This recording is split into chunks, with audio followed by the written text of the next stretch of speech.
Public servants miss out on salary increments and insurance benefits. Former planning minister questions sale of state-owned assets. And debate on sand dredging heats up in Parliament. This is National MTV News with Shamaine Poriambep. Good evening and thanks for joining us for Tuesday's news. The Public Employees Association is frustrated with the manner in which the Department of Personnel Management has addressed the salary fixation agreement for the public service in the country. The premier union body says the neglect by the government department has resulted in public servants missing out on salary increments in the 2021 national budget, as well as life and medical insurance benefits. Dennis Orere reports. The Public Employees Association of PNG mooted the review of the MOA in 2018 with no response from the Department of Personnel Management, and again in January 2019, still with no feedback on the part of the state. For the last 3 years, they've been paying 3%, 2017, 18 and 19. That lapsed in December. So my industrial team started ball work around 2018. And up till 2018, 2019, and now 2020, we haven't got any feedback from DPM as to how we will conclude the MOA. In September last year, PEA lodged its log of claims to the Department of Personnel Management to negotiate the new MOA to supersede the expiring MOA 2019. The state, through DPM, did not respond to the log of claims until the second week of December, in which DPM informed PEA that they were awaiting advice from Treasury Department before addressing the salary fixation agreement. They told us, yes, the government is saying by 2021 we should cover the public servants medically because of the pandemic that came. It exposed the weakness of our health systems for our workers. And the government started talking about it. We offered some solutions to DPA. For them to come back and tell me that we've missed the budget process tells me that the insurance program, whatever the government is talking about, is not in the budget process. And we see that our members, especially the public servants, will not benefit. They have missed out on 2020, no salary increments, but the economic indicators say that there was a 6% increase. As Parliament resumed today, and which is expected to see the handing down of the 2021 budget as the session continues, the Public Employees Association says it has missed out on the budget in terms of salary increment for public servants, as well as life and medical benefits insurance. All they are telling us is they are waiting for Treasury to advise them of the government's financial position. Does it take 1 year? 18 gone, 19 go, 20 will go. They're still waiting for Treasury to advise them before they talk to us. We are rising up now and we are talking. It's time to speak up now. In a news conference yesterday, the PEA executives were responding to a letter dated 30th September 2020 written by Department of Personnel Management Secretary Tai Sanson, who responded to PEA's earlier requests. Secretary Sanson said in the letter that the government has made a commitment to introduce state-funded life and medical benefits insurance for all public employees, as well as salary increment, but due to government's financial constraints imposed by the COVID-19 pandemic, delays have been caused and the budget period for 2021 has lapsed. Dennis Orere, National MTV News. Serious allegations involving mismanagement of funds and governance issues in the Hela Provincial Health Authority were raised by more than 220 nurses in the province. These allegations involve fortnight payments to 9 health workers outside of Hela and an individual payment of 57,000 kina to a doctor who resides in Port Moresby. All these concerns raised to the PNG Nurses Association have been documented in a thick booklet that will be presented to appropriate bodies for immediate action. We would, as an association, would like to treat this issue as serious issue that must be addressed urgently. If we can address ELA issues, there are similar issues of such nature that has been reported by nurses across the country that can be addressed. In a recent visit by the PNG Nurses Association General Secretary to Hela Province, various concerns on the ground were highlighted, including the outstanding 3% increment funds. And it was purely at the expense of ELA nurses that we traveled. The officers from Department of Health, DPM and Association, the nurses in ELA, they wanted to put an end to all these issues. So they personally contributed to fly the executives into ELA to attend those issues. Following the visit, recommendations for the sidelining of the Hela PHA CEO and management team were made to allow for a proper audit to commence. The Chief Executive Officer, ELA Provincial Health, has traveled into Port Moresby and has communicated with DPM, Finance, Health Department, and identified some people who can go into ELA to make audit.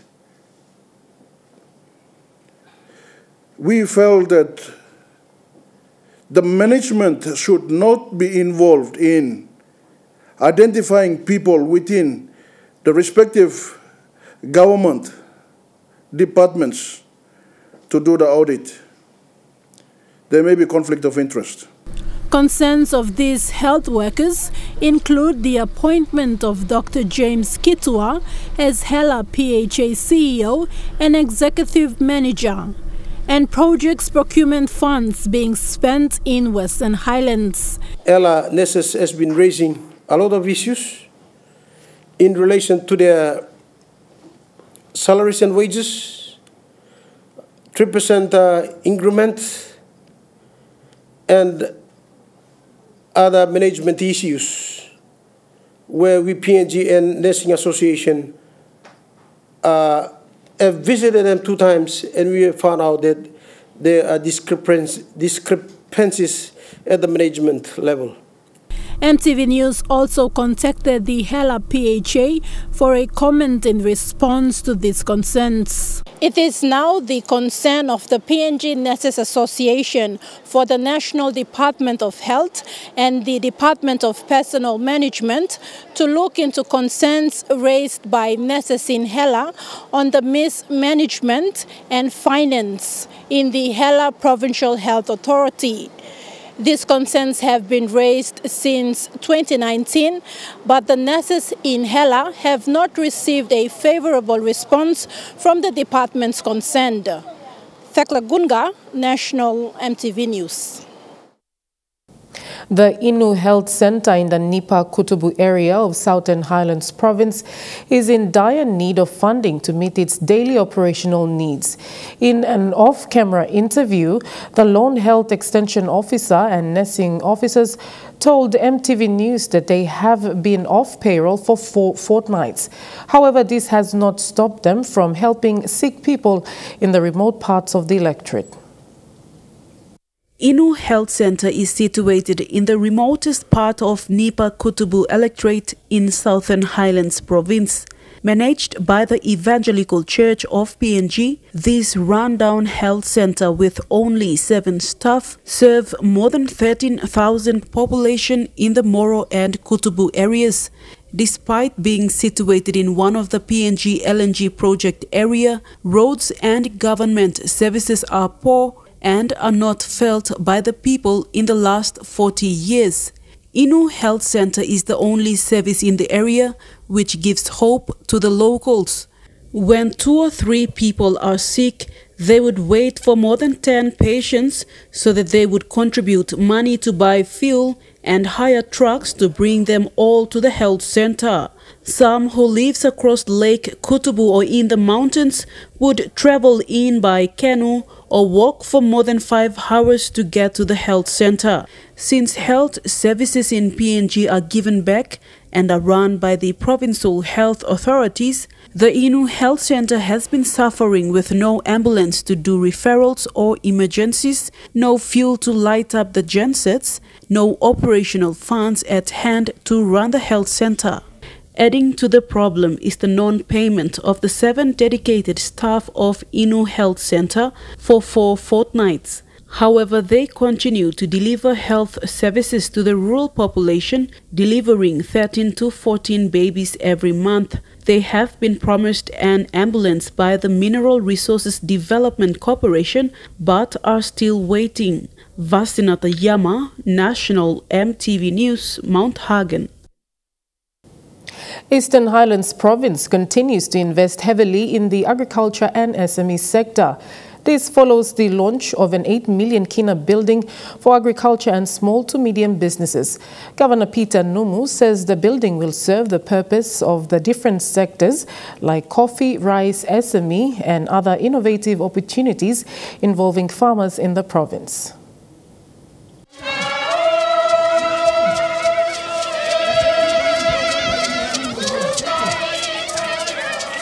With more than 30 cooperatives established, Eastern Highlands is moving ahead of embracing opportunities in the agriculture sector. Political leaders, development partners and cooperatives gathered in Goroka town to launch the Numu Agro-Industrial Center. With Livestock Development Corporation. Thank you. A one-stop shop that will run the businesses of the different cooperatives in the province. You need him help, you talking government. And now SME blooming need him help. I'm all true farmer. You talking me like you got market finish. You talking me like you got market worth this like and money. Or I come also. Me like say me sort the money. Now government by true helping you. The program also saw the presentations of cooperative certificates and a 50,000 kina seed investment to each cooperative.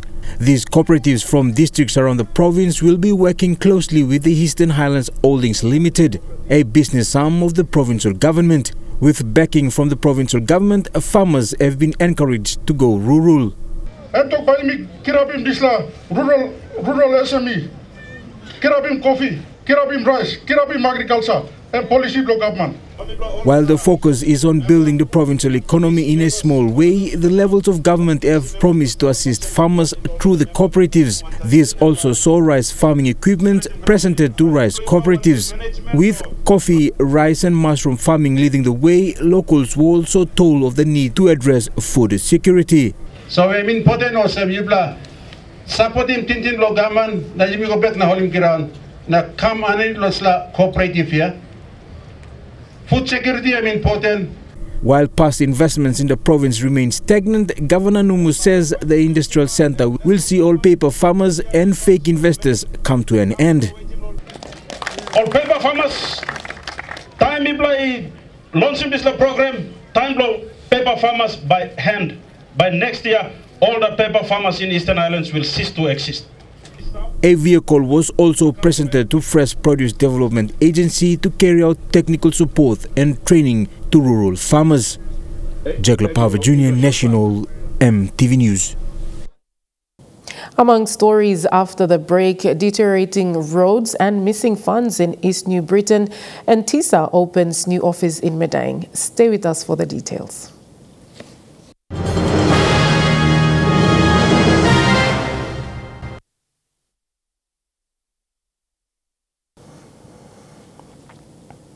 Welcome back to the news. The Kokopo-Tokua corridor has become a topic of discussion in East New Britain as the state of the road continues to deteriorate. The 12-kilometer stretch, dubbed the gateway to East New Britain province, hasn't been so welcoming to visitors. In fact, the road, earmarked to be fixed using a portion of a 21 million kina tourism funding, is being left unattended, and many people are questioning where that money has gone. This is a section along the Kokopo to Tokua Road. It is an infrastructure that welcomes visitors who arrived at the airport, but it is an infrastructure in need. The once good road has deteriorated so much over the last 10 years, and those who have been using the road are questioning the East Nubitan provincial government if there are any plans to have the road fixed. Come down the sea view, Papindo to all the area side to Papindo, same too. The rehabilitation of the road hinges on a portion of a tourism fund from the national government amounting to about 21 million kina, given to boost tourism activities in the province. In fact, that money has already been given in 2015 but hasn't been used. Instead, it was spent on other areas not related to tourism. That still hasn't been adequately explained where the 20 million kina went to. East Nubitan Chamber of Commerce President David Stein has been calling for a proper acquittal. A tourism fund report on the 21 million kina released last year by the East Nubitan Tourism Authority had shown irregularities. Much of that money was spent on unrelated projects such as the controversial multi-million kina sewage project and a town solar lighting project, amongst others. But there's a number of other alleged expenditures which just don't add up. The East Nubitan provincial government says it wants to fix the bad roads after claiming it is one of the key infrastructures to developments in the province, and that will depend on the availability of money, it says. But unlike other roads in the province, the Tokua-Kokopo road is one that has been budgeted for, but that money wasn't put to use. Edwin Fidelis, National EMTV News, Kokopo. It may be a small achievement to those who are literate. However, learning to read and write is a milestone for those who aren't. 42 students celebrated this achievement after completing a 3-month training with the Adventist Literacy School in Morobe. National Literacy Coordinator Bennett Paro said giving people the knowledge to read and write will allow them access to information and empower them to make informed decisions. Learning to read and write was a milestone for these people in Labutale, Huon Gulf District. Yesterday, 42 students from the Adventist Literacy School graduated after a 3-month literacy training, which also included numeracy and social inclusion lessons. Mark Rubin is a community leader who says he was struggling to read and write. He took up the literacy classes and is now able to read in Tokpisin.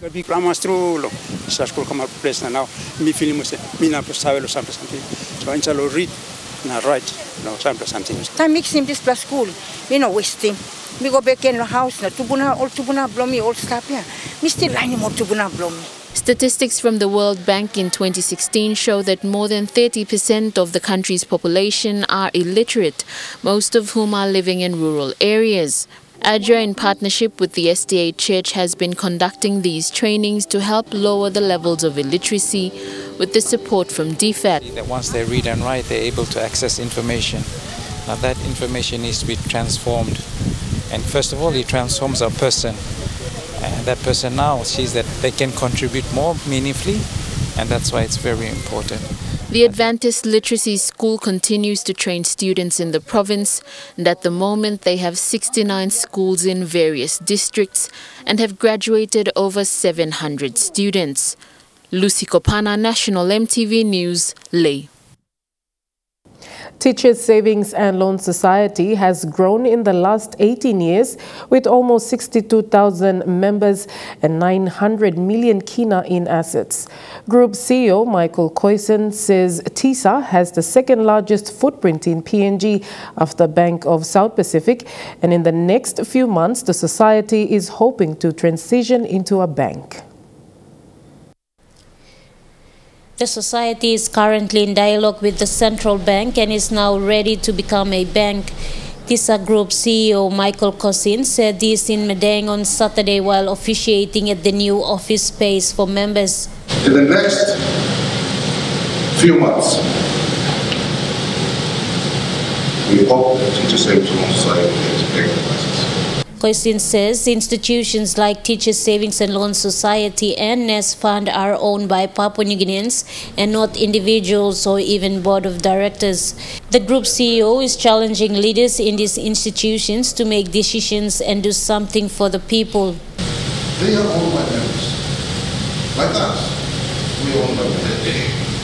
So imagine if we all go together and did something, instead of doing our small little fires all over the place that has no impact in the financial sector, nor in the lives of our people. If the leadership in this institution started to think properly, they would be saying, oh, let's do something together because we're serving the same people. And that's the story that I want to tell. And I want to be talking to these leaders and saying, look, instead of looking after your little empires, let's get together because the empires really belong to the people that we are supposed to serve. Meanwhile, the new office space at Modilon is friendlier and more spacious and comfortable for its members to use. The new office space was opened on Saturday and has attracted positive feedback from its members in Madang. It's not for us, it's for the people of Madang also will be doing business with us. I already sense that they are very happy. It's already 5 days for us been operating here. Martha Lewis, National EMTV News. And now looking at the Nest Fund market report, the Kina opened unchanged at $0.2860 US in the interbank market this morning. At Bank South Pacific, the Kina is buying $0.2785 US, $0.3787 Australian dollars, $0.4051 New Zealand dollars, and 28.66 Japanese yen. Looking at commodity prices at New York close, gold is trading lower, coffee, cocoa and copper closed higher, crude oil is trading higher, palm oil and copper closed higher. And on the stock market, the Dow Jones closed higher, the ASX 200 is trading higher, and the All Ordinaries is trading higher. When we come back, Parliament debate sale of SOEs, and Western MPs say they are not aware of sand dredging by a foreign company. Details after the break.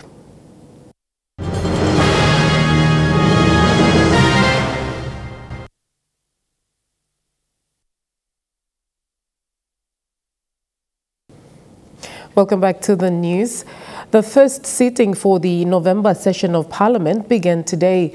High on the agenda, member for Yanguru Sausia Richard Maru questioning the Minister for State-Owned Enterprise, Sindra Mutuvel, on the reported sale of core and non-core assets and if there were any truth to the sale of Telecom PNG.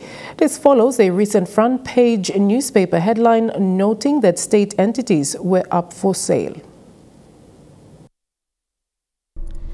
The member for Yanguru Sausia and former Planning Minister Richard Maru asked frankly, directing his question without notice to SOE Minister regarding the selling of SOEs and whether the government was financially in trouble or the sale was for acquittal raising. Given this background, I'd like to ask the Minister for State Enterprises, one, if the government, the Marabe government has made a policy decision to start selling down SOEs. Question number two, what do you define as non-core and what do you define as core assets? Question number three, is there any truth that you will sell Telecom, the Telecom group? Question number four, are you going to, what process will you follow, and is it the aim to sell it to Papua New Guinea investors like our super funds, or is it aim to go to the global market? Question number five, are you doing a fire sale to rescue these SOEs because they're in serious financial trouble? Or are you looking at equity raising for reinvestment in those assets? State-owned enterprise minister, in responding to the member, stated that there is no policy decision made, but the government is looking at SOE reforms. Government did not make it as a policy, but we are bringing SOE reform, and we have negotiated as a SOE reform policy-based loan, which ADB has approved about $500 million, purely based on the reforms which we bring into SOEs in terms of bringing reforms such as like making merit-based appointments, and also bringing some governance and accountability within all SOE boards. stating that they will be assessing SOEs not performing and that the first opportunity will be given to super funds to buy off, invest and generate revenue. We are not intent to do any fire sales, Mr. Speaker. And to clarify non-core and core assets in terms of telecommunication business, of course, there are some telecommunication or mobile communication as our core business, but operating like radio stations and EMTV, these are non-core assets. So we classify those ones as non-core assets, and these are, and also we are assessing the value of all these businesses which are actually providing positive cash flow, which are not performing well, and we want to follow a process transparently and making the opportunity available for our super funds, for our mothers and fathers. If we do sell, they have the first opportunity to get equity in those businesses or to buy those businesses. The minister additionally stating that there is also no truth to the selling of telecom. However, the government is facing a vast amount of challenges which have become stagnant with specific SOEs. Mr. Speaker, right now there is no such truth in selling the entire telecom group. It's too much to actually, we have billions of kinas worth of loan actually borrowed just only in the name of telecommunication business, Mr. Speaker. The minister's response and an additional supplementary question from Governor for Western Highlands regarding the government's position with the SOE sales. Ask the minister, what is the government's position when the government is looking at private enterprise and the businesses that the government is owning? What is the government's position? Is the government going to be 100% owner of these businesses like what we're doing? Or is the government going to have a position where it become a passive investor, taking 25% or 30%? Minister Sasindran clarifying that the government is looking at engaging more into semi-privatization, more to do with the fixing of accounts and bringing credibility before selling SOEs off. The government position is to engage into semi-privatization and give and follow the BSP model. In fact, Mr. Speaker, IPBC or KCH has been developed mainly to keep us a warehouse, to bring all these SOEs, fix their books, fix their accounts, and then to come to this stage. Governor, I can assure you, the government position is to ensure we bring some credibilities into these businesses. Of course, some of these businesses also involves in terms of services, not for us not to give entirely into private hands, in terms of like whether it's extending power services or doing rural water supply. And all those things, it still remain as a government's priority and also as a service to our people. Annette Cora, National EMTV News. The members of parliament from the Western Province have been left out of discussions about the proposed dredging of sand at the Fly River Delta and demanded answers from the Environment Minister Wera Mori today in Parliament. A question by the North Fly MP Donald James and a series of questions followed from the opposition on the proposed sand dredging. Member for North Fly, James Donald, was concerned that him and other members of parliament from the province were not privy to the ongoing talks and arrangements for an Hong Kong-based company to come dredge sand in their province. We are not aware. Now, if the progress of the arrangement have started, people like Sawe, through your speaker, in upload this talk Sawe come where people provincial leaders must Sawe pass. Number two, what's the rationale behind suppose if by dredge him this la wasen na karim or something go to Hong Kong as per his announcement. I mean make him some sense or me like Sawe. Because wasen by you carry go to Hong Kong or walk. I must have asked him. Environment and Conservation Minister Wera Mori didn't say anything new. He explained the process of sedimentation and the impact on the environment and what the Hong Kong company is going to do. And I am proposing to them the Hong Kong group because they would want to do it free. The cost will not be $80 million. The $80 million is what it costs for the operations at Big Air. Now, what I am saying is that the Western provincial government now have an opportunity to meet with the management of Octedi and the arrangements for them to basically come up to have this dredging exercise to clean the mouth of the Fly River. That's something the Western provincial government can do if there's going to be any business transactions. His answers did not go down well with members of the opposition who raised further questions. And I need long one supplement, one feasibility study. Minister itokora lo disla company long. Lo karem disla wetsan go out long disla country. Because me like him through by me are sorry more people belong Western province that disla country. Lo one mineral contents belong disla ground or disla wetsan. Morris said gold isn't heavy metal, and whenever the energy of the flowing river drops, any gold deposits would stay there, and that would be upstream along the Octedi River, implying there was not much mineral content in the sand at the mouth of Fly River. There's a company in Mibla almost come stop straight long mouse long water Fly River because long and up I'm kind thinking I can't talk about sand come up. So me like too like I saw him. Parliament also because all kinds don't stop and up long. Octave now they come down. I'm kind thinking all samba stop. You may all call them all reds, not trace elements. Where now you see like kind technology. By stop, but this like block commercial venture. He added doing a feasibility study to determine mineral content is not the department's business. And with an environment impact plan given to OTML, the dredging company and other interested parties should liaise with OTML on that. However, OTML in an email last week said this project was a government project and that they were not consulted on it. CEO Musha Wera said Octedi's dredging operations at Bige in the lower Octedi River captures a large volume of sand material from the Octedi River. The dredge project in the delta will make no difference to sedimentation issues in the lower Octedi and Middle Fly, which is being addressed through the dredging operations at Bige. Meantime, media in Hong Kong reported back in June that a huge reclamation exercise is taking place to build a third runway on the Hong Kong International Airport, and work was stalled due to a shortage of sand. Ruth Rungula, National EMTV News.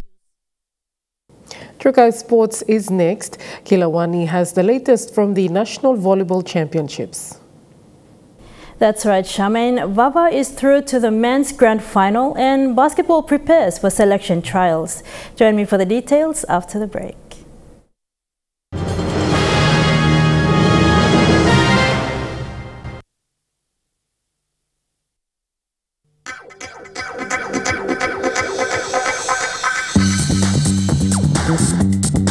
Trukai Sports.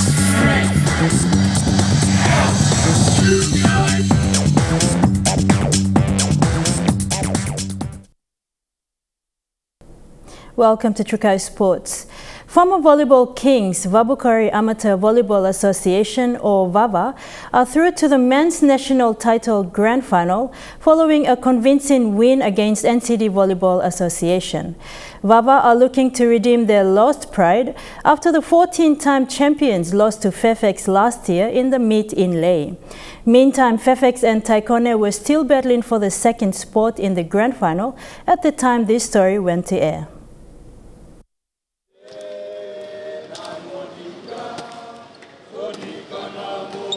The showdown of the top four in the men's took center stage at the Tarama Aquatic Center. The former kings of volleyball, Vava from Vabukori, out to make a big statement.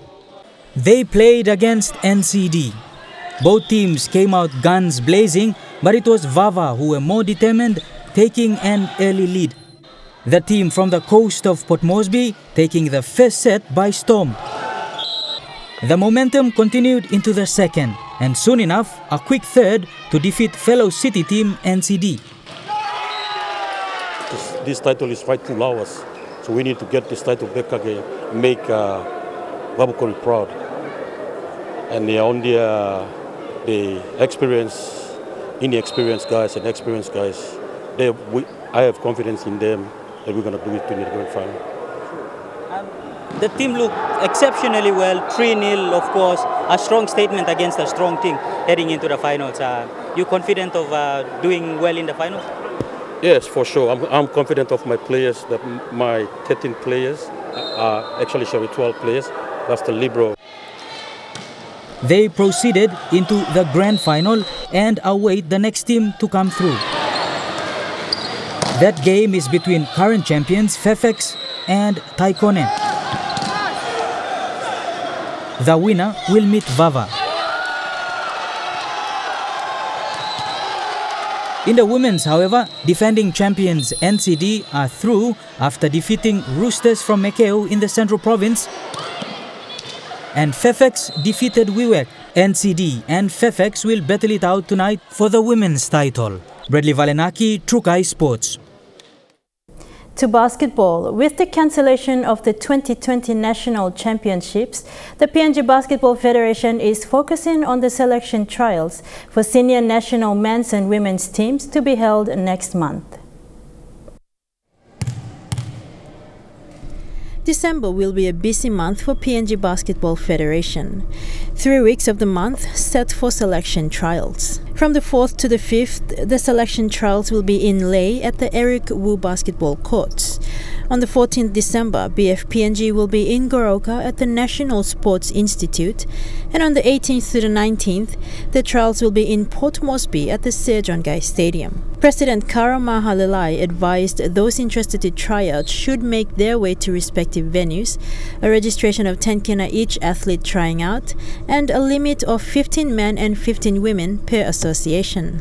The selection trials will include fitness and skills tests, drills and scrimmaging. President added BFPNG is also monitoring citizen athletes who are based outside of Papua New Guinea. With the selection trials set to visit 3 regions, BFPNG released the revised national selection policy. The policy encompasses selection criteria for both junior and senior teams and is intended to provide very clear selection criteria, which was reviewed by the National Coaching Director and the President of the Basketball Technical Commission before being finalized by the board. President Kara says the pathway from junior development to senior teams should also be clear from a per-use-all of the policy. The national selection policy covers 3 parts, including general rules applying to all junior and senior teams, national BFPNG boys and girls under 15 and under 17 teams, and the national BFPNG men's and women's senior teams. President Kara says BFPNG took on board all the feedback and comments in respect to this policy and ensured that it is comprehensive enough to address previous concerns and issues. And Trukai Sports continues after the break. Stay with us. Trukai Sports. Welcome back to Trukai Sports. The first homegrown Papua New Guinean woman to feature in the NRL Women's Premiership upon joining the Dragons ahead of the 2020 season is back home for a short period. Elsie Albert travelled to Papua recently with PNG NRL head coach Michael Marum during a coaching session. Albert's journey to the peak of rugby league hasn't been an easy one, but says commitment and hard work will always pay off. There's hope and there's future for girls if you want to play rugby, and a great example is myself. Playing in a competition in PNG and then directly going into NRL. There's hope for girls. So if you wanna play, there's no secret to anything. You just have to work hard, keep your heads down, and yeah, that's it. Commitment and time and working hard. And that story wraps up Trukai Sports, the weather report for the next 24 hours when we come back. Good night. Trukai Sports.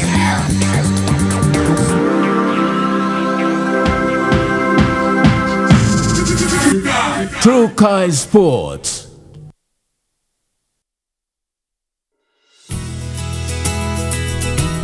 This weather update is proudly brought to you by MoniPlus, with you always.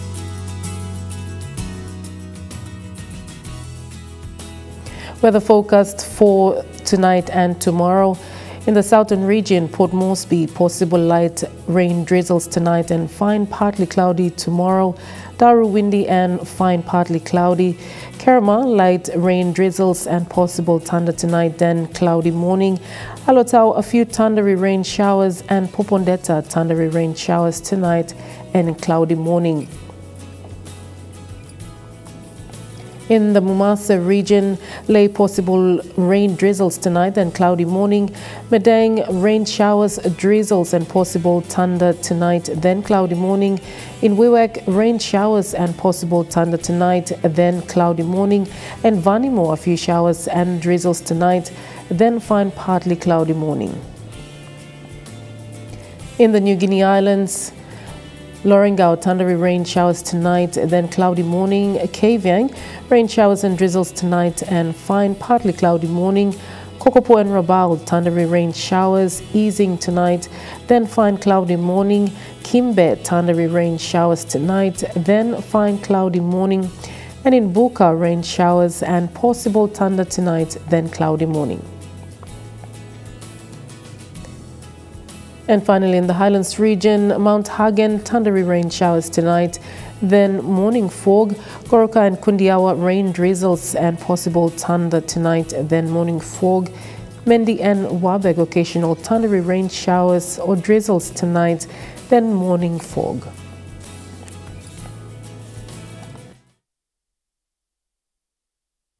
The weather update was proudly brought to you by MoneyPlus, with you always.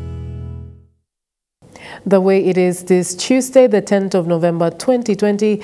On behalf of MTV News, pleasant viewing. Good night.